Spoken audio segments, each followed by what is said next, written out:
Welcome back to the Sungrandcast. All right, hey everyone. Hey, welcome to Sungrandcast. I guess this is our pilot. We're just gonna roll with it. I'm Jerrel, And I'm Grant. And for anyone that doesn't know, Grant actually is the announcer for Animele. There's actually a lot of people out there that still asking me about Animele. I still hear people from, they're like, oh, when are you doing more Animele?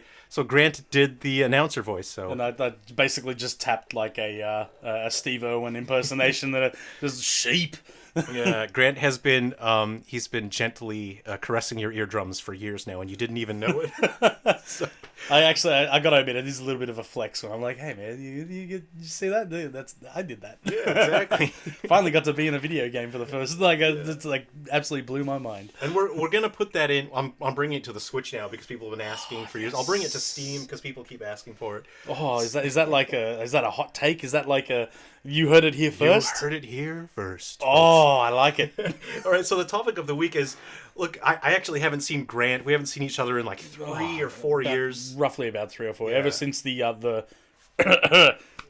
spicy flu. I think, okay, I'm not a conspiracy theorist, 100% honest. I'm certain that COVID came from Cats, the movie Cats. Because it was right when Cats came out in theaters that COVID happened. Well, then everyone got sick. I mean, Cats was definitely a disease of some sort. I don't know if it would be that kind of CDC level. It was that bad. It was that. Okay, so the topic of the week is we want to discuss emulation devices versus original hardware. And man, I've got to admit, like my view on this has changed so much. I used to be mega purist. I'm really interested in hearing your take because we haven't caught up in years. So where are you right now on the topic? So right now, I am just sort of starting on getting into flash carts for like handheld devices. Right. I'm still not quite there yet on home console device flash carts, like for Mega Drives and Super Nintendos and stuff like that. Oh, okay. But for handhelds, yeah. I've got to admit, I am actually really starting to get into them. Right. And then when it comes to it as well, I have a Polymega, and I was one of the first people to get one. I was there day one in 2017. Wow. To then receive my goddamn console in 2021. Because I remember you talking about it early on, but it didn't really register with me what the product was at the time. Yeah, it's initially they said it was going to be all FPGA. You'd plug a cartridge into it, and it would know what kind of cartridge it was, and then would use a switch to change it over to. It's like, dude, that is extremely expensive sounding. Right. So you used to be pro original, but now you're going towards the pro emulation. Absolutely. Like now I've got to admit, like when it comes to preservation, like it's such an obvious thing. We've had the Wii shop closed down, the Wii U shop closed down, the 3DS shop closed down. That's right. And if you've got these things downloaded on your consoles, yeah, great, they're still on there. That's fantastic. Yeah. But if you should happen to have a hardware failure or a power surge, a burglary, a fire, anything like that, your account's still attached to it, but they're like, you can't get those games anymore. You can't download it anymore. That hurts. Oh yeah, that absolutely. Especially considering how much I've laid down for a lot of those games, and also a lot of those games are if I tried to buy them physically, they'd be hundreds and hundreds of dollars for a single one. And don't even get started on the DLC. Oh man! Many games you can't get the DLC anymore. Updates and stuff like that, things that fixed patches and things like that. Man, so this is kind of very interesting that you have sort of shifted your views, because I used to be 100% pro emulation. Yeah, which is very funny. So in the past we were opposites. We were polar opposites, and it kind of feels like we've shifted again, and we're still polar opposites. See, that's the I guess you'd kind of call me poly-emulation. Yeah, sure. Polyemulous. Polyemulous. I love it. I'm getting that on a shirt. So the reason why my feeling on this has shifted is because of how much we've developed flash cartridges. And you can go to eBay, AliExpress, and now you can get cartridges where you can put on some of these consoles, you can get a flash cartridge that can fit the whole library. Yeah, and literally within a gigabyte. Yeah, exactly. You have the Lynx, Game Gear, Neo Geo Pocket, the Wonder Swan, Game Boy. Obviously, DS is where I'm like DS and GBA is where I'm. Oh yeah, kind of going hard at the moment. Yeah, and in the past couple years, for many years, I was no, the old consoles. It's like they're outdated. They don't look good. Oh, emulation is more convenient. But it's so strange that these days I don't want anything to do with emulation.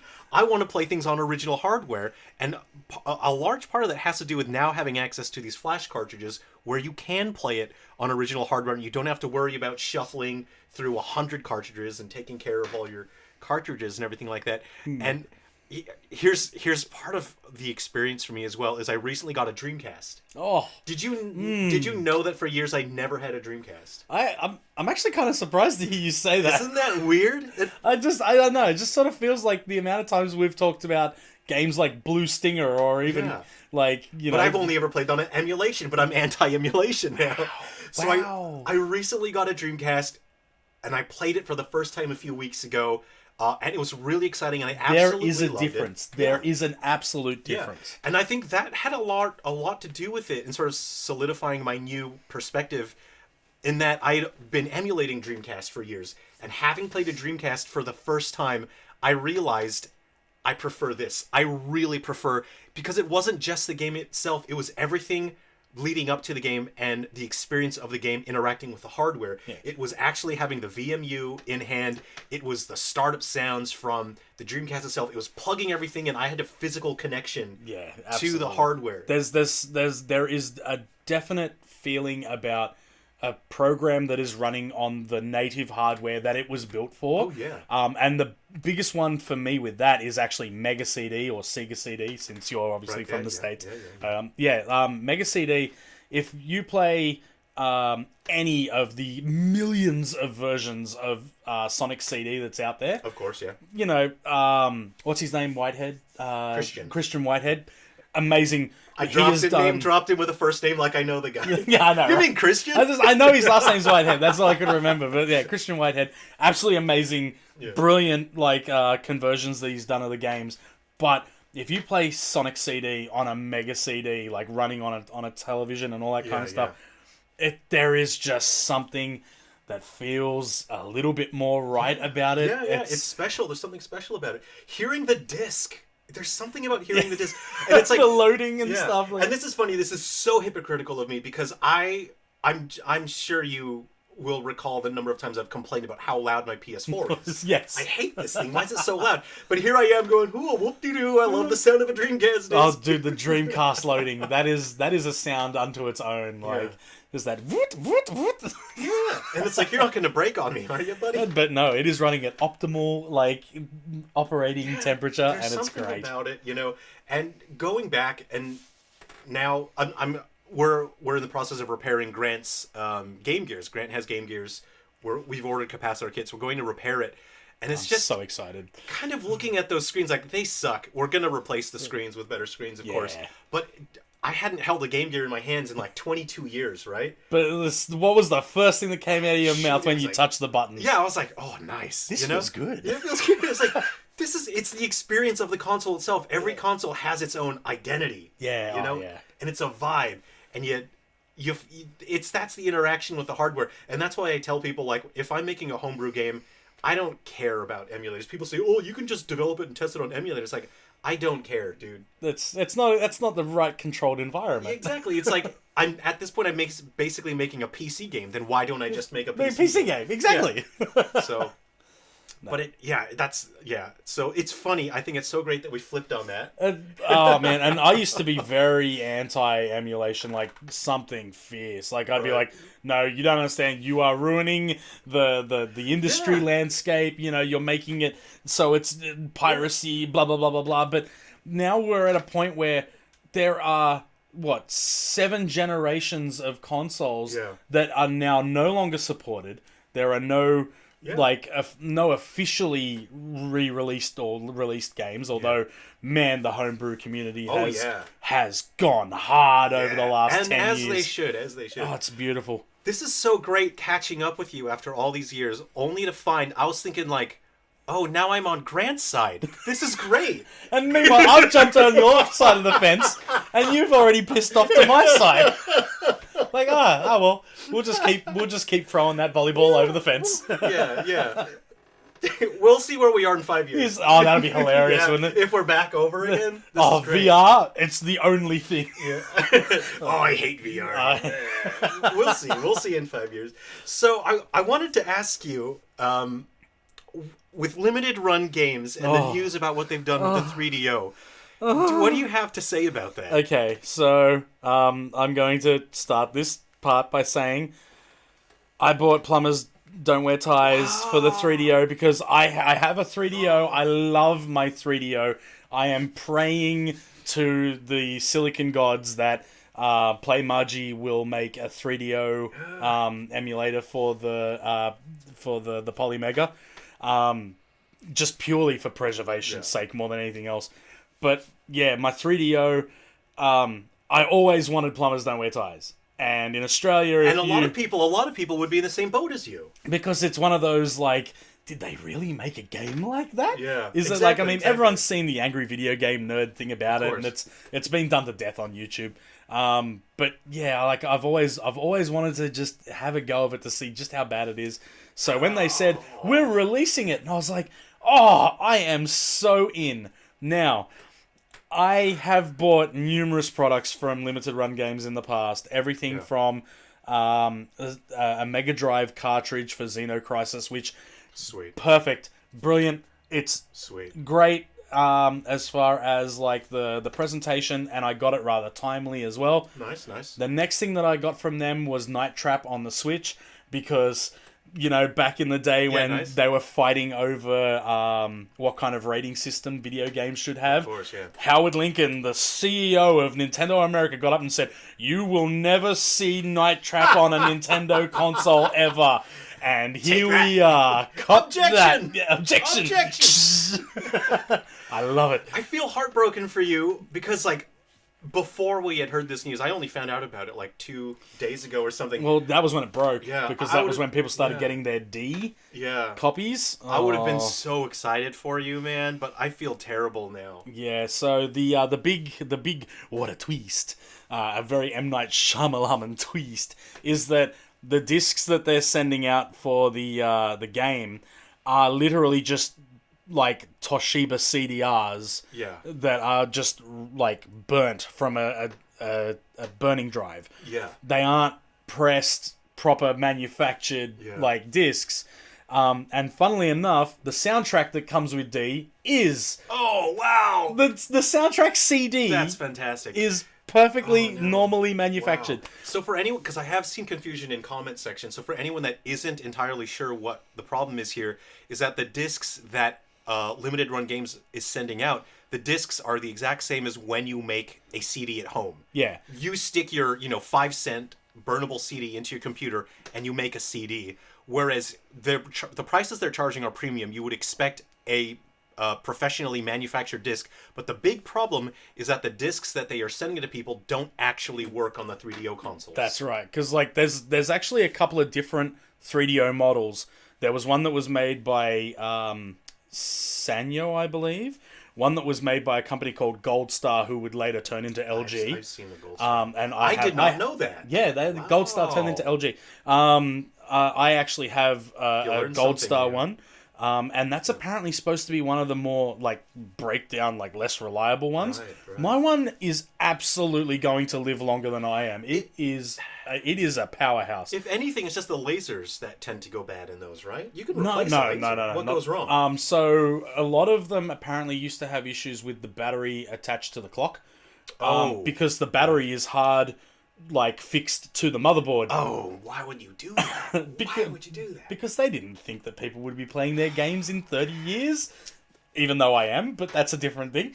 But yeah, they know now. The thing is, once that battery dies, the BIOS won't even load up. So it's literally the console dies. Oh no. Yeah. So Look, homebrew communities, like the people that make the chips and all that, they would figure it out anyway. They figured out the Wii U, that was the problem where you don't turn it on and bricking. People fix that in like a week. Also, we've got to put a pin in that if you heard about the beautiful thing that happened with the Wii U when they turned off the online services. Didn't Pretendo Network come back on and Yeah, it was literally ready, like, 4 hours after they're like, yeah, just change this number in your IP thing. Well done. Like, seriously, that's me clapping. Well done, you homebrew guys community, are well done. legends. Here's what's so great, right? The people that are kids that grow up with this stuff, they're passionate about it. Those kids grow up and become like the world's most skilled and talented engineers. Yes, absolutely. And it's like, and they're still playing on our team, you know, at heart, they're still gamers, and they're making it right for us, you know. And God bless every single one of them. Yeah, absolutely. And it's like, it's our responsibility to just thank them and say, thanks, dude.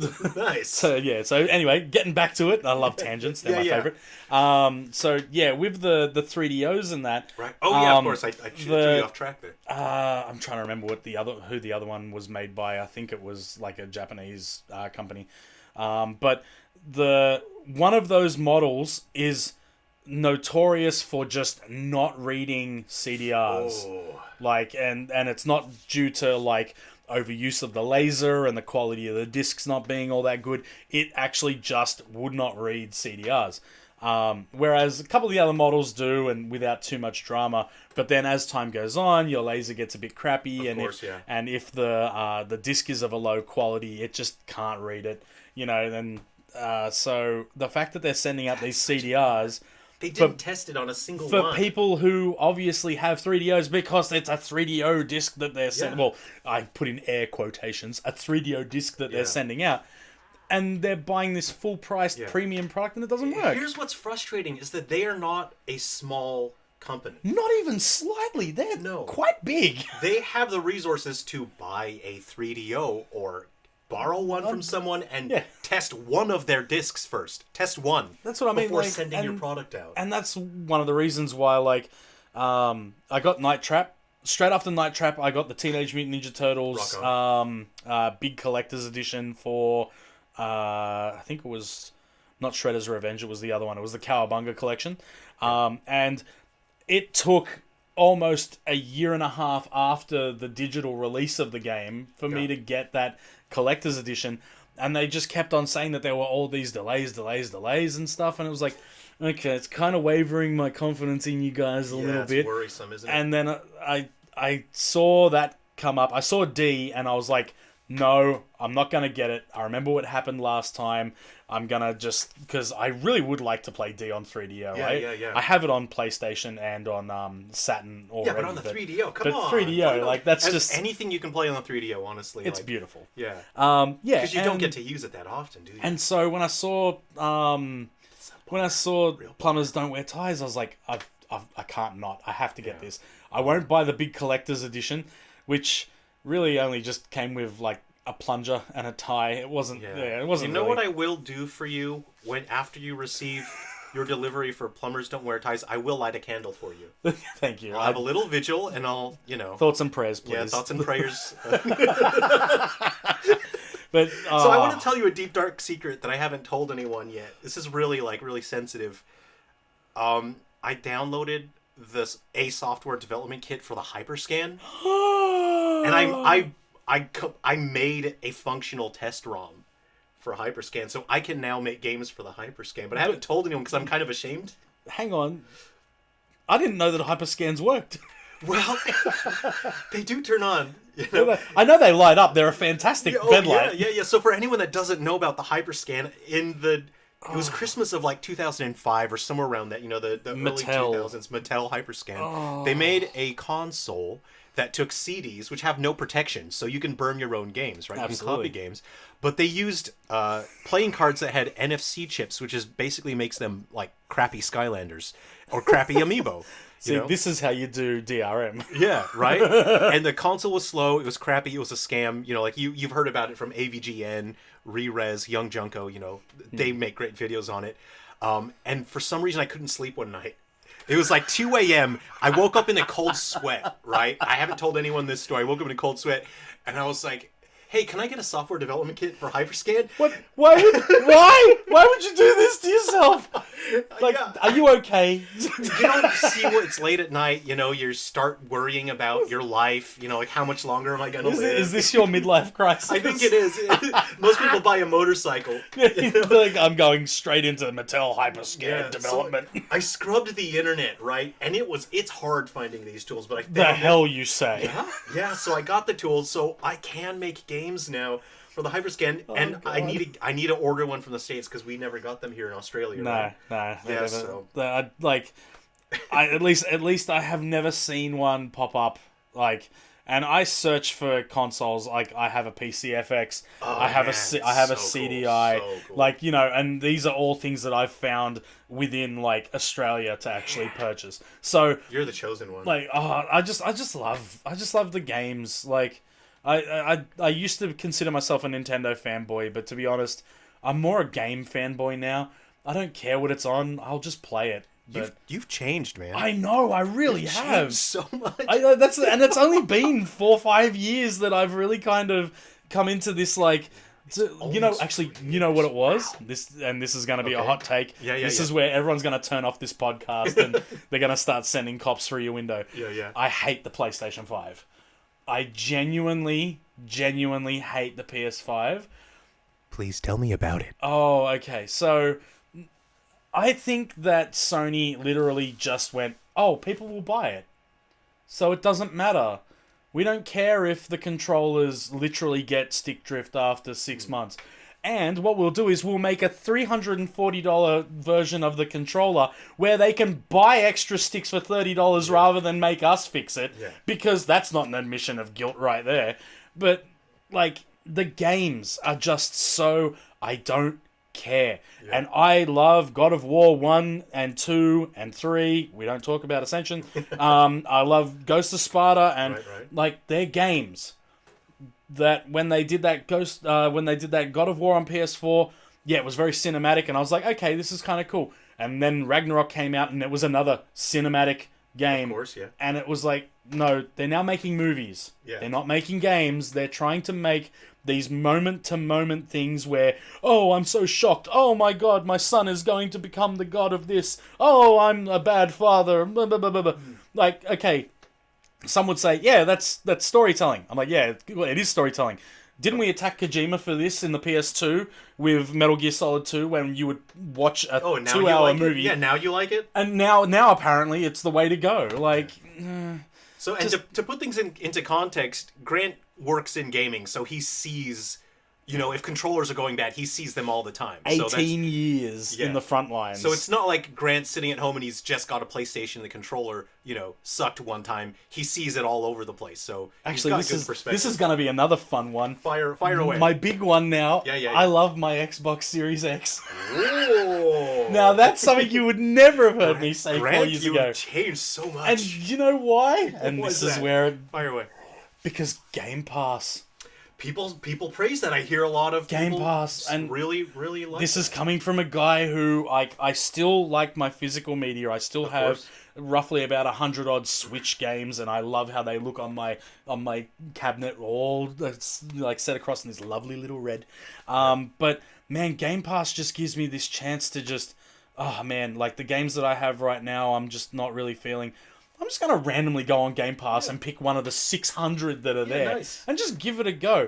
Like, I mean, I never would have played something like Hi-Fi Rush if it wasn't on Game Pass. And that game is amazing. And you know what also is leaning into that and leveraging that kind of appeal is the Playdate, which I own, and Grant has actually just tried for the first time. Grant, what did you think of that? I was blown away, to be completely honest. Like, seeing it and, you hear about it, it's like that kind of it's a gimmick. It seems like a gimmick. It does feel like it's really built on a gimmick. But then when you see when a game has got like a lot more love and care put into it, like the Up in Smoke one that we were having a look at with that graphics, where it was kind of, it plays like Shovel Knight. Yeah. Like, it looks gorgeous and runs so smooth. Really, it does. And I mean, we're talking about literally just a black and white dot matrix screen, but it is so crisp and clear. Yeah. Like, I mean, the way they deliver games, it's not the only way to get games, but the console's designed to push games to your system on a season pass system. You don't pay for the season, but they're organized in seasons, and they just roll out new games, and it's exciting because you get to wake up and you get a new game that's free. And it does, but also they have like this little cute animation for it opening up the birthday present looking kind of thing.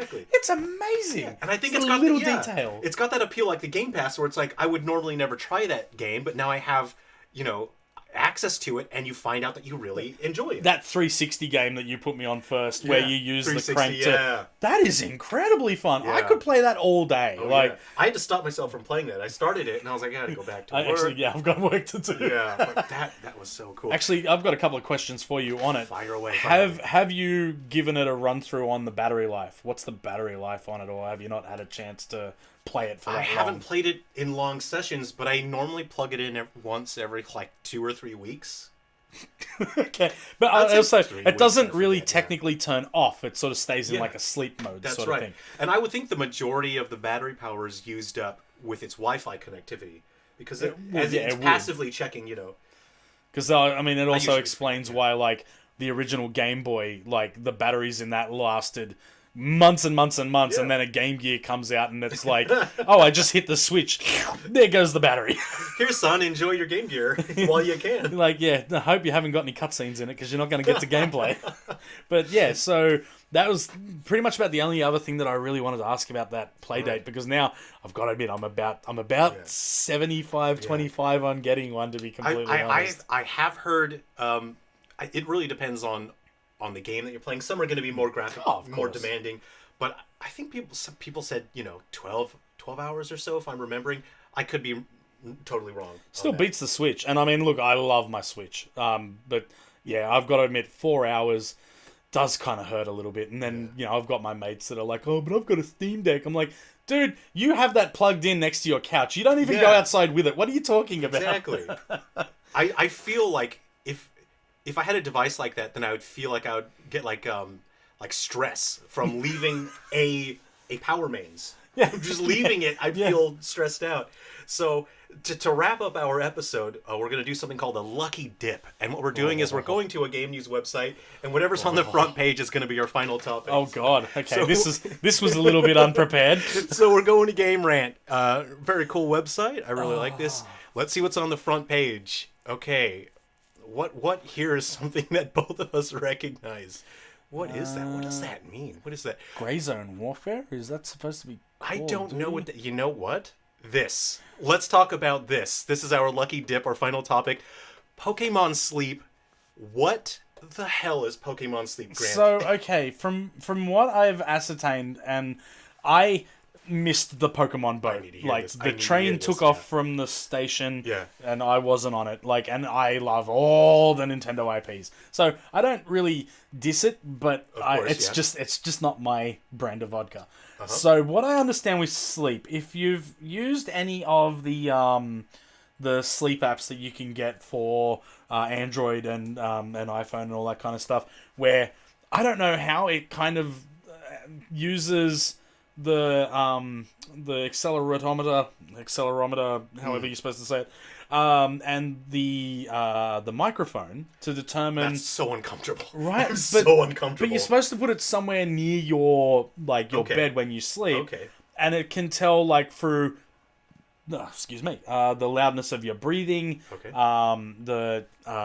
The amount of movement, it can hear, you That's rustling in the bed. Uncomfortable. There's so many things that it's just like, what is this about? Why are you watching my child? Why are you spying on my child like this? It then sort of determines how your sleep patterns are, but it also uses that data to kind of be like the little poker walker that you got with Heart Gold, Soul Silver. Okay.